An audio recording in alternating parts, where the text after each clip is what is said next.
હાલમાં સોશિયલ મીડિયામાં ઘણીવાર પરિવારનો કોઈ વ્યક્તિ ગંભીર બીમારીમાં સપડાયેલો હોય ત્યારે લોકોને સોશિયલ મીડિયામાં મદદ માંગતા જોઉં છું કે પરિવારનો મોભી કે જેના દ્વારા ઘરનો ટોટલી ખર્ચો ઉપાડવામાં આવતો હોય, બાળકોનું ભણતર છે, ઘરનું ભાડું છે, એવી ટોટલી ઘરની જરૂરિયાતો પૂરી કરનાર વ્યક્તિ જો અકસ્માત કે બીમારીને કારણે મૃત્યુ પામે ત્યારે પણ પરિવાર નોંધારું થઈ જાય છે અને ત્યારે પણ લોકોને સોશિયલ મીડિયામાં મદદ માંગતા જોઉં છું ત્યારે એક વિચાર આવે છે કે જો તમારી પરિસ્થિતિ વ્યવસ્થિત હોય અને તમે આ મેડિક્લેમ કે ટર્મ પ્લાન લઈ શકતા હોય તો તમારે લેવો જ જોઈએ.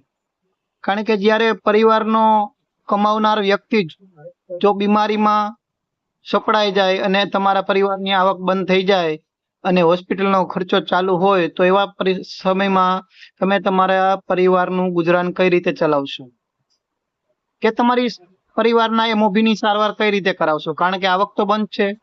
આ સમયે તમને મેડિક્લેમ એટલે કે હેલ્થ ઇન્સ્યોરન્સ જ મદદ કરી શકે છે.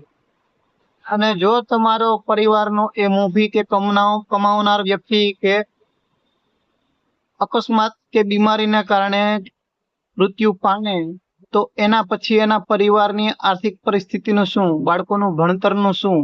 એના માટે જો તમે લઈ શકતા હોય તો નાની ઉંમરમાં તમારો ટર્મ પ્લાન લેવો ખૂબ જ જરૂરી છે, જેથી તમારો પરિવાર સુરક્ષિત અને સલામત રહી શકે.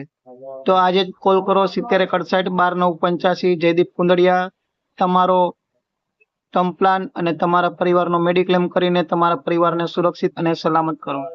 હાલના પરિસ્થિતિમાં રોટી, કપડા ઓર મકાન, એના પછી ટર્મ પ્લાન અને મેડિક્લેમ લેવો ખૂબ જ જરૂરી છે.